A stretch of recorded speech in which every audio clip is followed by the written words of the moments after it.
Welcome to the 17th interview from marketing-interview.com. We have Nil Gimenez Sole as our guest today. He's the marketing director at Sama.io. Sama.io specializes in providing high-quality trainings through its coaching platform. Welcome, Nil. How are you? Hi, Noah. It's a pleasure to be invited here. I'm doing great. How are you? I'm doing great, thank you. Nice to have you here. Nice to have you here. Why did you decide to go into marketing and how did all of it start? Well, so I've been always passionate about marketing since I was really young, since the end of high school. And maybe at first I didn't know that this passion that I had inside of me was called marketing. I didn't know how to materialize it. But as I was getting older, I realized that marketing was my path to follow. That's nice. That's nice. So how did you get started with marketing after high school? Mm.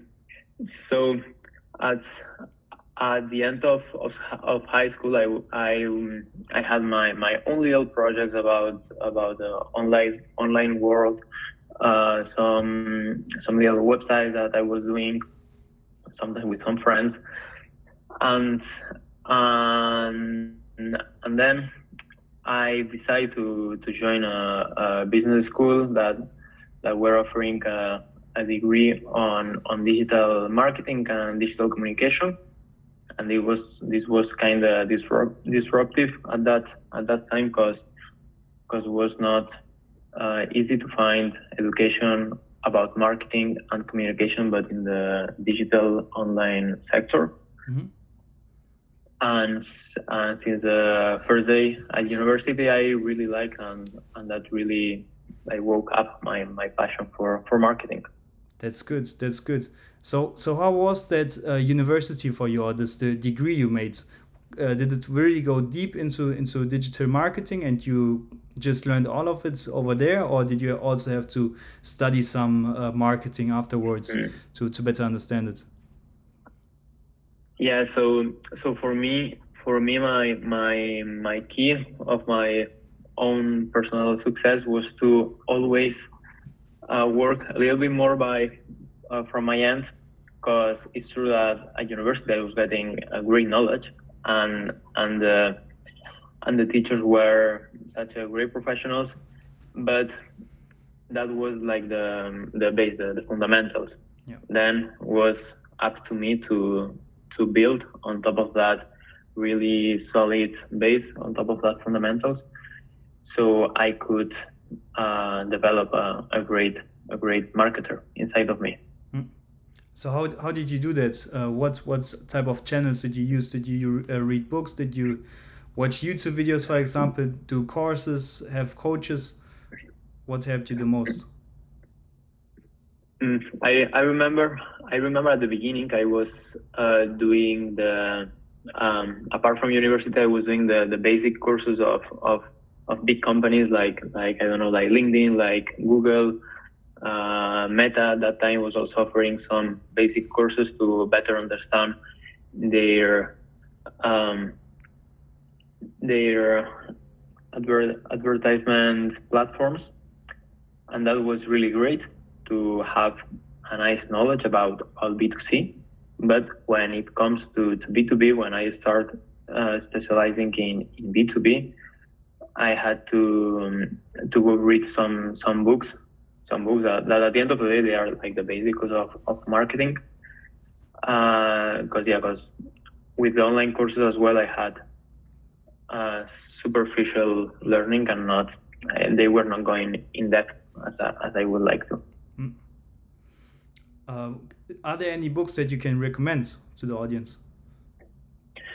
Mm, for for me, one book that I really like, that probably I've read more than one time, is the Power of Why, and it's interesting because it doesn't only apply to marketing. You can apply it to so many areas of your life or to so many professional sectors.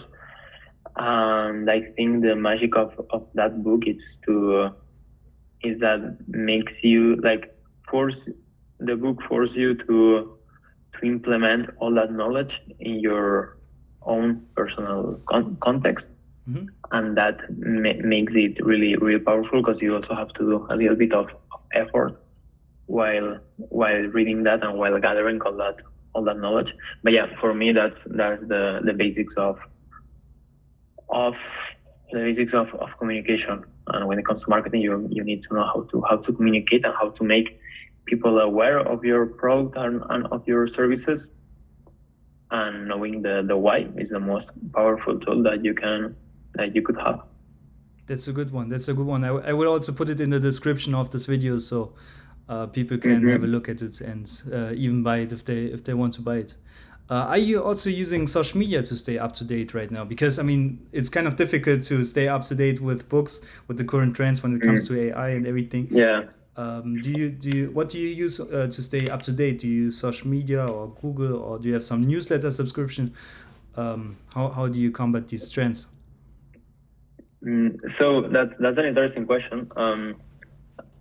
I guess the easy answer would be social media, but but in fact, social media doesn't help me that much to stay up to date because in social media seems like everyone is copying imitating the data partners, and you end up in your feed with with the same content over and over, and it's great, but I would not say it's quality content. Where I do find quality content, it's in LinkedIn. It's not easy, but there are some golden posts that really helps me sometimes and really trigger something inside of me. Mm-hmm. And apart from that, you mentioned newsletter as well. I am subscribed to some newsletter, but not for any reason in a specific. I think email marketing is one of the basics of marketing in general, and newsletters in general, they do such an amazing job to try to keep you engaged and to try to always find the best content for you and the thing that interests you the most. So what I do is that every month I subscribe to a new newsletter.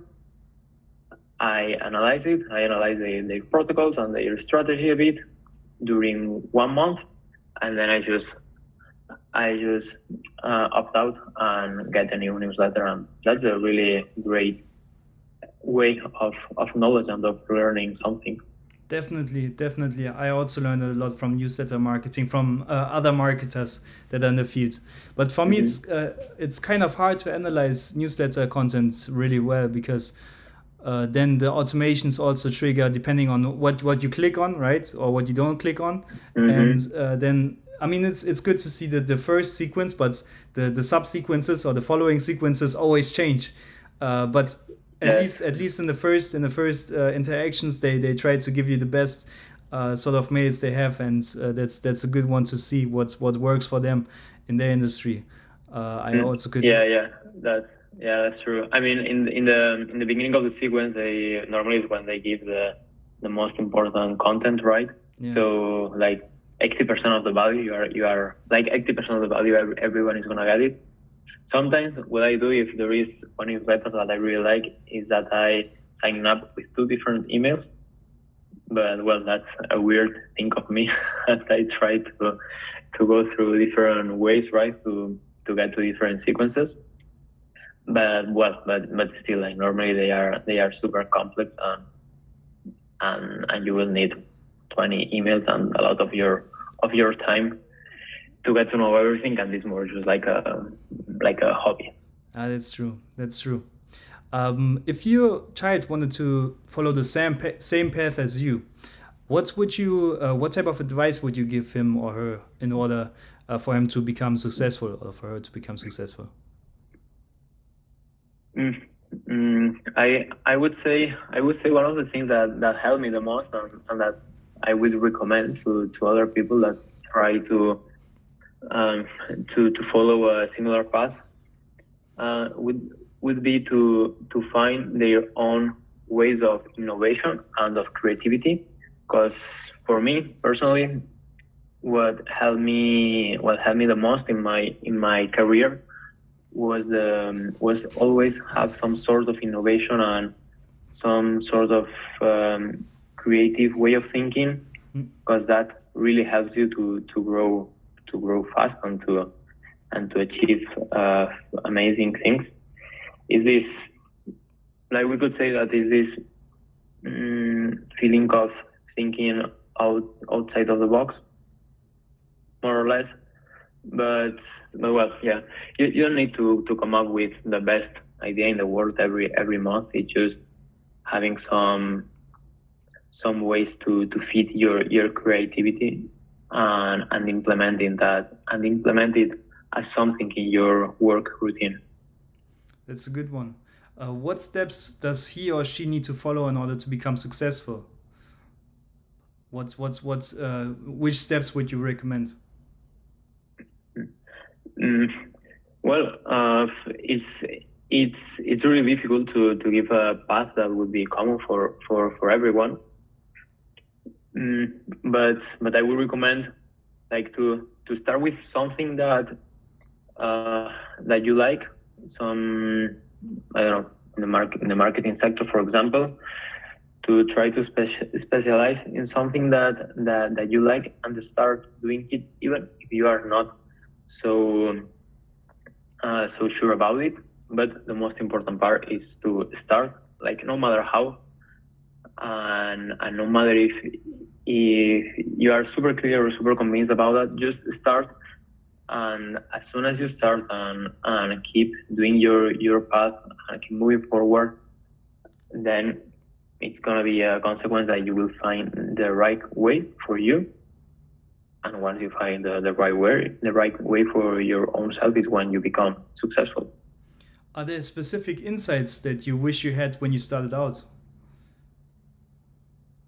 Mm, maybe what would really help me, or would have helped me to accelerate my way and my journey, is to have a mentor. So I will not say a specific insight or a specific sort of knowledge that I would have needed back at that time, but to have a mentor or to have a coach would be something that really empowers your journey, especially in the first steps, because in the first steps is when you can progress the most. That's a big one. That's a big one. Did you have a mentor yourself afterwards, or do you have a mentor currently? Not currently. Currently, I don't have any. It's something that I'm looking forward, definitely. What I'm doing currently is working with a coach. I think that that's something that every employee would need, because it really boosts your development. And yeah, like, but right now I don't have any mentor. That is the thing that I would recommend, maybe.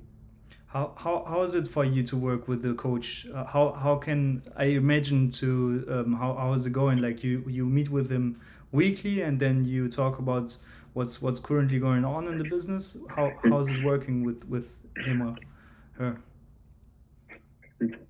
So, well, with the coach, I'm not always talk about what's going on in the business. Sometimes I bring topics that are more personal topics, because because the good thing about coaches is that you can also work in your work-life balance, and that's something that a lot of people maybe don't know, but it's really important, because if you are doing well in your work-life balance, then in your professional career you're gonna feel way more comfortable and you will have way more mental space.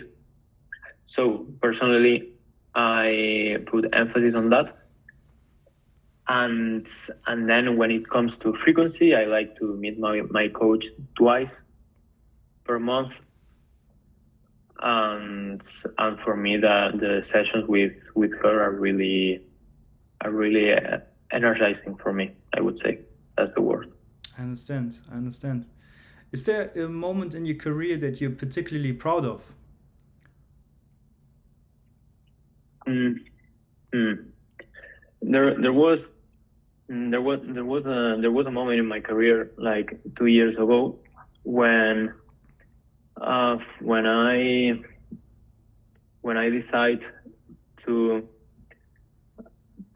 to like to open all my possibilities and to start looking for jobs and for work outside my home country, that is Spain. That really that really boost my development and my career. Um, and for me, well, and personally, I choose the UK. So since 2 years ago, I've been working with several startups, always in the UK, and that really helped me to enhance my career. I think that was a pivotal moment. Yep. How did you find these startups in the UK? Well, so I was I was tired of my work in Spain.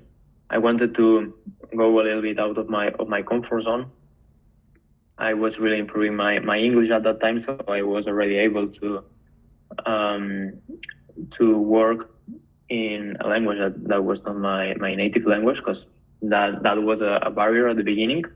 I wish I have learned English before, so I could have done all of this way earlier.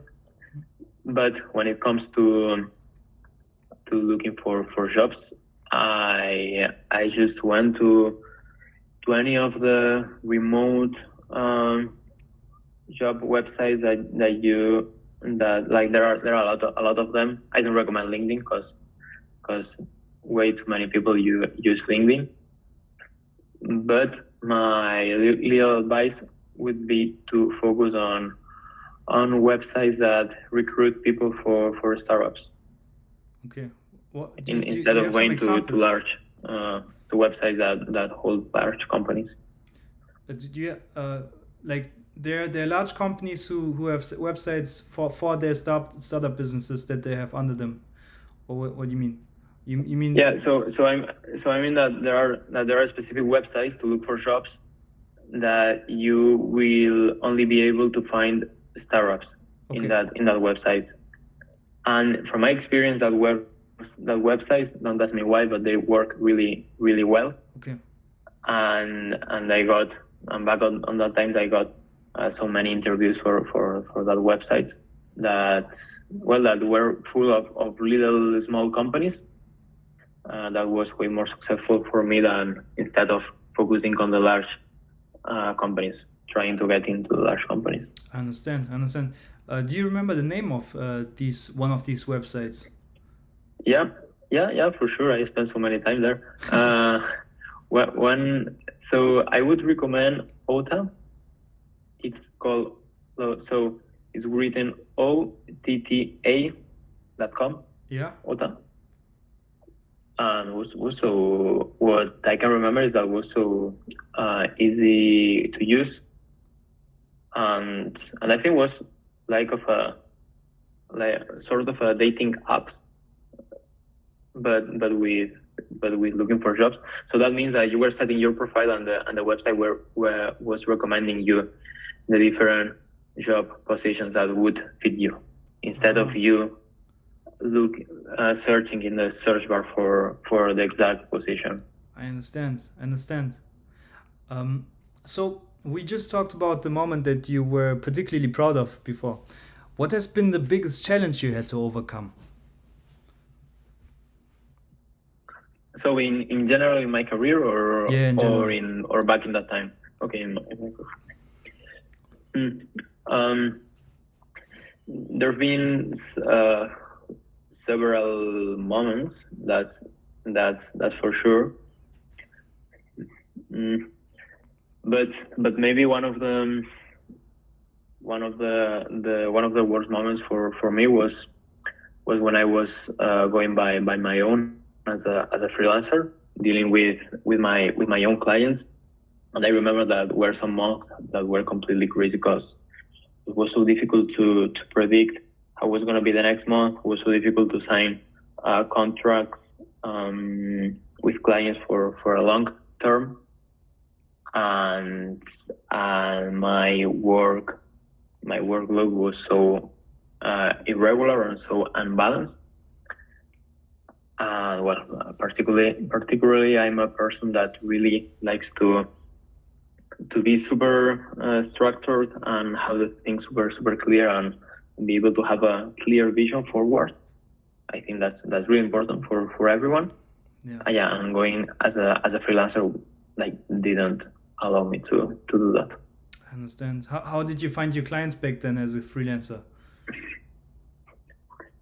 So I was doing my own lead generation advertisement, and well, I was promoting my services through social media, basically Instagram, Facebook, and LinkedIn, and all of that was to find B2B clients, and it actually worked, but it was not so smooth, I would say. Yeah. It wasn't like consistent lead generation. It was more like 1 month a little Correct. more, and then 1 month a little less. And you had and you had and you had to do the work from the marketing guy, from the salesperson, and then doing the actual work of the contract. So what? It's clear that you learn a lot. I would recommend this to some people, of course, because it somehow boosts your experience. But well, it can drive you crazy as well. Yeah, I understand. Did you use ads for promoting your content, or was it all organically? No, I use ads. I'm a believer of performance marketing. I think it's so important to have great organic content, but it's always an amazing thing to boost all of that with paid media. Yeah. So yeah, I would say one would not work without the other one. You need the organic content, but you need the performance marketing to boost it, because if not, you would reach no one. That's a big point. I see that too. I think you have to have both. You cannot just use paid media, or you cannot just use organic, because if you use just organic content, then where's the next step, the next boost? I mean, it's going to be fine for you with organic content. You have your business coming in with organic content, but just by using paid media, you can enhance the performance of your content so much, and you already know what's working, right? Because you have all of these posts and you see, okay, this gets a huge amount of reach, and then you can also promote it as well, depending on your marketing campaign, right? But still, it's always Absolutely. always a good plan Absolutely. to use both of them. And you need, absolutely, and you need all of, like, you need as many touch points as possible with your potential clients. Yeah. So you need to use all the tools you have. That's a good point. And with that being said, you need to do all of the paid media as much as you can, always under your budget, and then also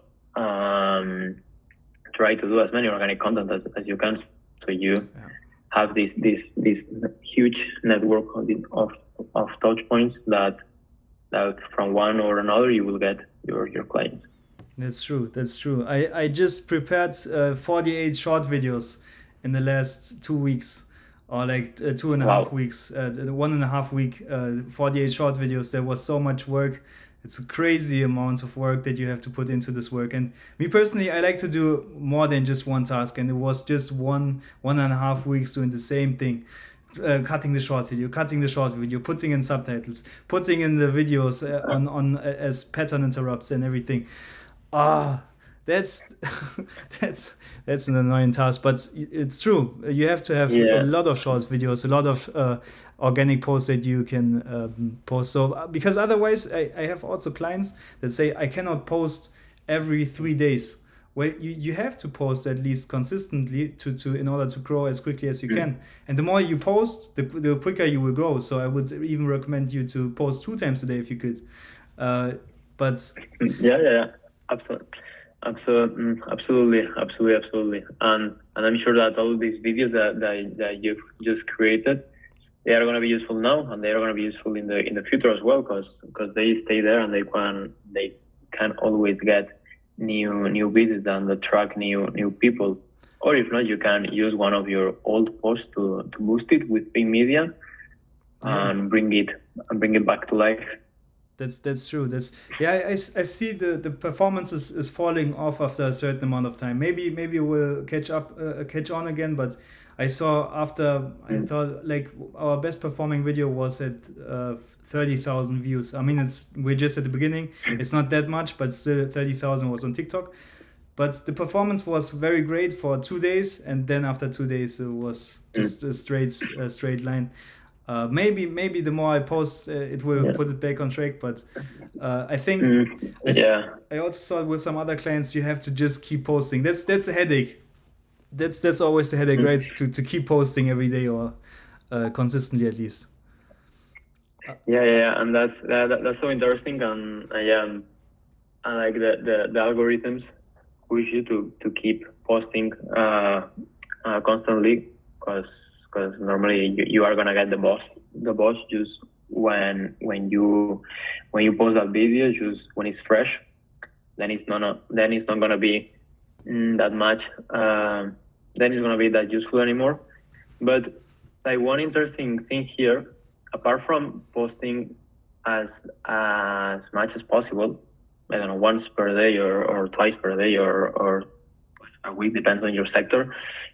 There is also one concept that is super important, that is to surprise your audience, and it sometimes it can be even beneficial to stay some days without posting when when you got your audience used to your daily content, because then they are going to be looking forward for that. And the day 5, without posting anything, that you post something, if it's a quality thing, it's going to surprise a lot, and it's going to go like out of the standard and out of what people is expecting. And then is when you create the huge impact, right? It's more as a psychological thing from us. If you already expect your favorite guy or your favorite company to give you a news every day, it's not going to be special at all anymore, even if True. the content is super great. So sometimes you need to go out of these protocols, out of these Yeah, best practices. that's a good one. That's a good one. Yeah. To just do something different than every day, right? Not only post the same type of content, but to post something different and surprise the audience. That's what you're Mm-hmm. saying, right? Yeah. And also, like, we have this trend nowadays of specializing in one single thing, and seems like if your bubble is this, you can just post about that and be the best on that little thing, on that little topic. But no, sometimes is helpful to go out of that bubble, and to go out of what people is looking forward on you. So then you are going to surprise the people, and when you surprise them is when you truly impact them. That's a good one. That's a good one. I also think it's a little boring if people are just saying the same things over and over again, and you see their content, and the content piece that they're doing today is the same thing that they did 2 years ago, and also the same as they did 4 years ago, just wrapped up a Mm-hmm. little differently, right? So that's a good point. That's a good point. If you look at the current marketing world or the current marketing sphere, what's what's the biggest mistake companies are currently doing in marketing? One of the biggest mistakes that companies are currently doing in marketing for me is um, is thinking that their audience know as much as them about their service, about their product, and not explaining it that much. Because when you are used as a marketer, when you are super used to your product, to your service, and you've seen it for so many years, and it's like something that you have inside of you when it comes to promoting it and to make people aware.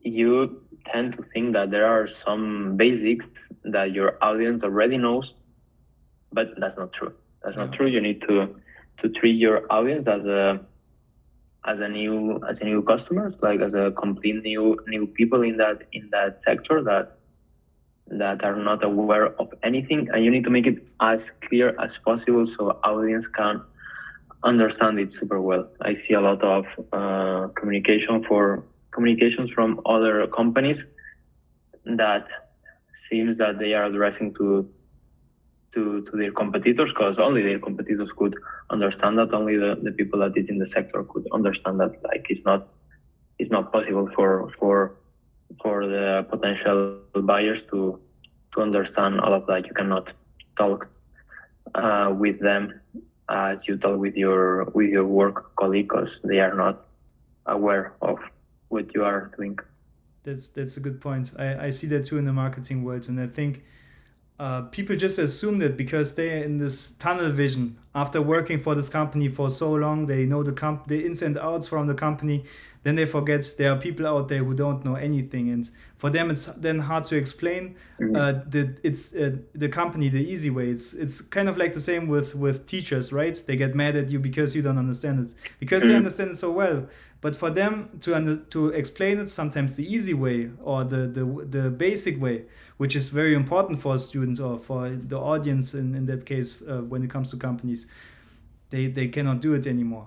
And that's why I think it's in some cases or in a lot of cases very important to get help from outside, to just get rid of this tunnel vision and have somebody with a fresh mind to look at it, or even if it's a new employee, right? To look at it from a fresh perspective, and then to say, okay, I understood your marketing or I didn't understand, because you cannot judge yourself anymore once you work for the same company for 10 years, 15 years, 20 years, right? Absolutely. And it's so interesting this point of seeking feedback from new employees, because they normally have a super nice vision, a super beneficial vision for the people who has been already a long time inside of the company, because they come from outside of the company, they come from other sectors, and for them their natural way of thinking it's outside the box, because they don't know what's inside the box. They don't know how is the company working, or they don't understand the product as much as you. Yeah, that's a good point. That's a good point. And also in when it comes to different industries, there are different strategies that they use to market their products. And just because none of your competitors are using the strategies that are used in other industries, doesn't mean that your industry is made or that it won't work in your industry, right? So I think it's always good to test different strategies to just try Absolutely. out whatever. Well, if it makes sense, right? Just as long as it makes sense. Yeah, and I think in most of the cases it's going to make sense. In most of the scenarios, you're going to be able to adapt it somehow. And well, for me, that's one of the secrets of the innovation and creativity that I was saying earlier. That's true. What marketing decisions, on the other hand, do you admire the most in today's corporate world?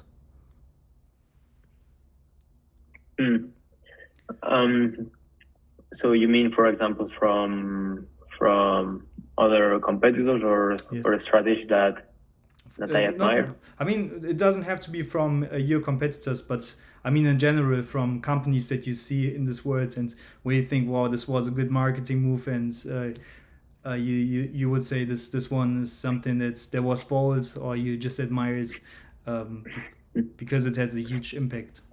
Yeah.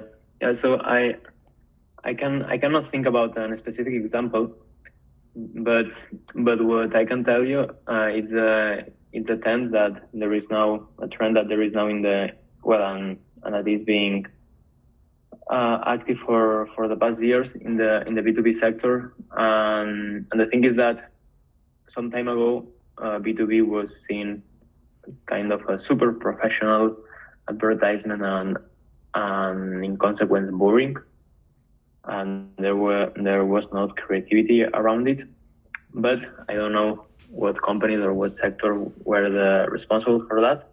But nowadays I'm kind of happy because B2B is not as boring as as it was back then, and B2B marketing is starting to seem so much like B2C marketing. Yeah. That's a good point. I see that too. I mean, I'm still living in Germany, where B2B marketing is still boring, but I see a lot of companies who are also getting into B2B marketing with some fresh approach. But I think it's kind of hard for B2B companies to have the reputation they built and to stay with this reputation, and then also handle on the other side fun marketing approaches, because they're always afraid, oh, we can ruin our reputation with some cool marketing approaches. We're not quite sure how that's going to fall back on us, right?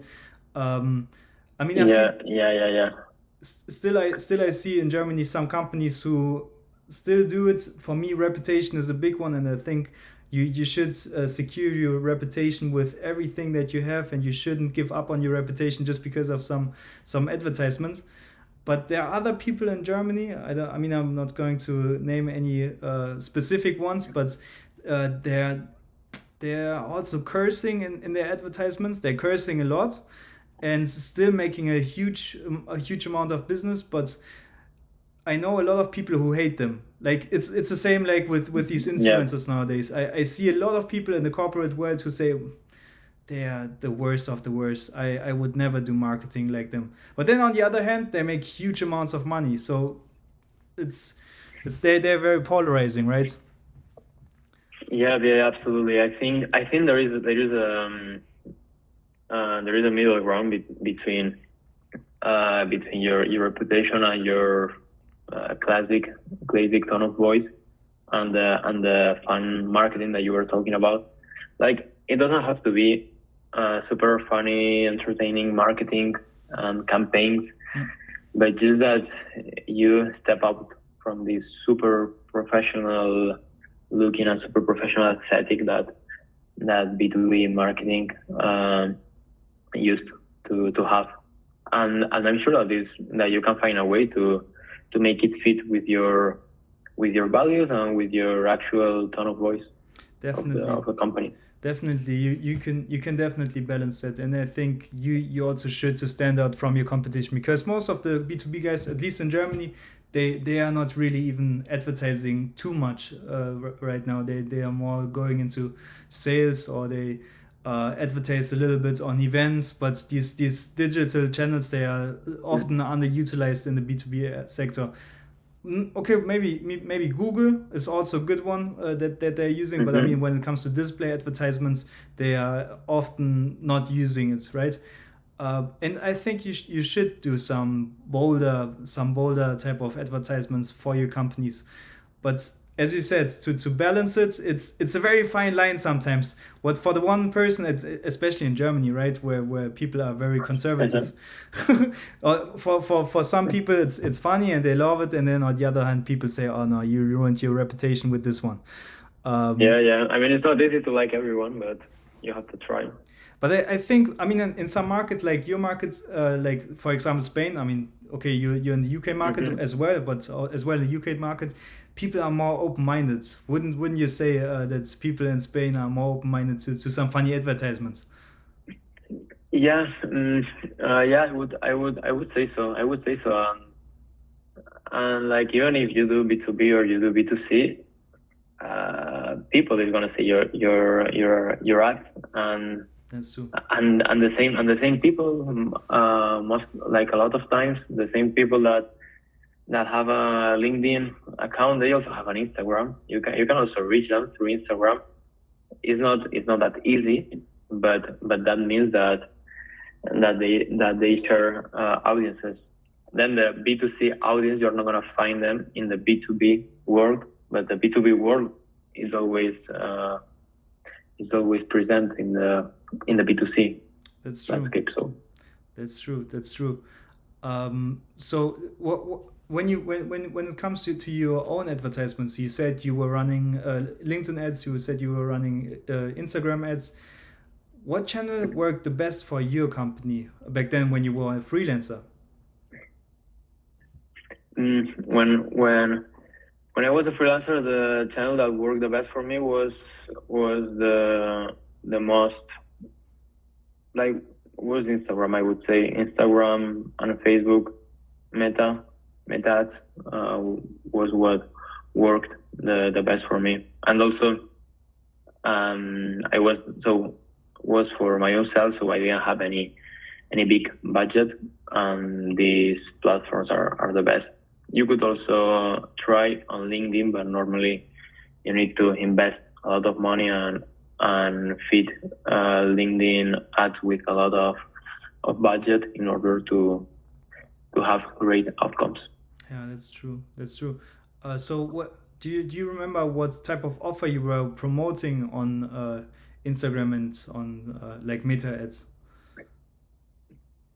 Mm, so back then I was promoting a free audit call, and that helped me to get a lot of discovery meetings, and well, I like it's a strategy that is not that it's commonly used in the first free audit call, but when you execute it in the correct way, it's super powerful because if in this first call you give a lot of valuable content to that person that gave you a little bit of your time, so that's important. They will want to work for you. You could also think that they are gonna do it by their end, but that normally that doesn't happen. If they see that you can do it, you can execute it super well, and you can excel on that, then they will get to work with you for sure. And that would be the same in my case. If someone wants to wants to promote me any of their services, and I get to a free audit with them, and they give me such a great content, like, and I see that they are so good at what they do. I'm not even gonna think about doing it myself. I'm just gonna be like, take my money and make my business succeed. That's a good point. Yeah, I was also speaking to somebody who has a, I would say like medium-sized social media advertising agency in Germany, and he's making Mhm. a good amount of money. I think he has like 10 employees, something like that. And he also says when it comes to giving free audits, because I was asking him, so what's going to happen if they are going to use your content for free? Like you give them all the strategy, you build a strategy for 3 days. As he said, he's going to sit there for 2 3 days and builds the strategy. What if they are using it for themselves without including you? And he said in most cases they won't do it. They will just hire you, and they don't want to even do it themselves Mhm. because they don't have the Absolutely. expertise like you do, right? Yeah. And if they see value on what you do, then like there is no problem for them to pay for it because they know that they are gonna get more money in return. So it's a win-win. Yeah. That's true. That's true. What is your own vision for the future, and what you want to achieve in the future? So well, my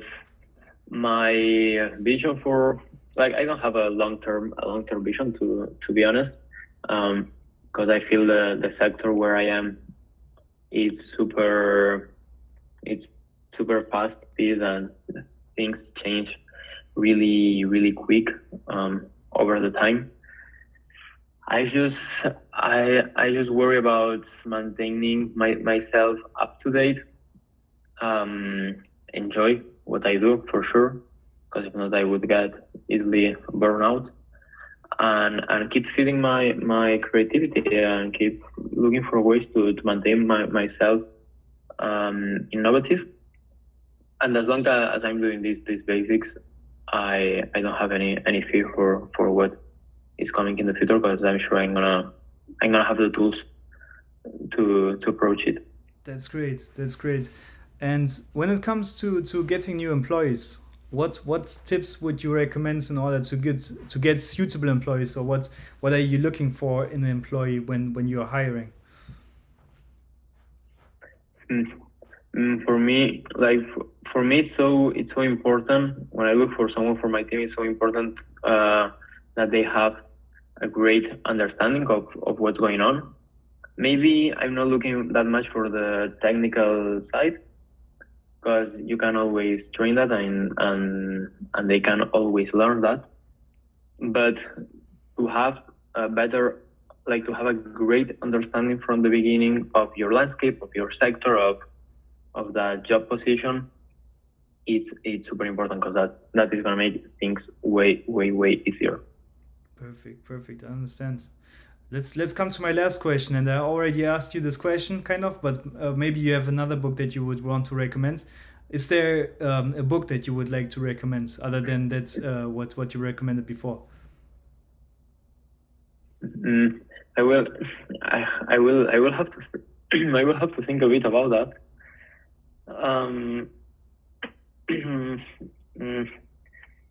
let's say, let's let's think about something that is not that is not that common for marketing, and let's say books around anthropology.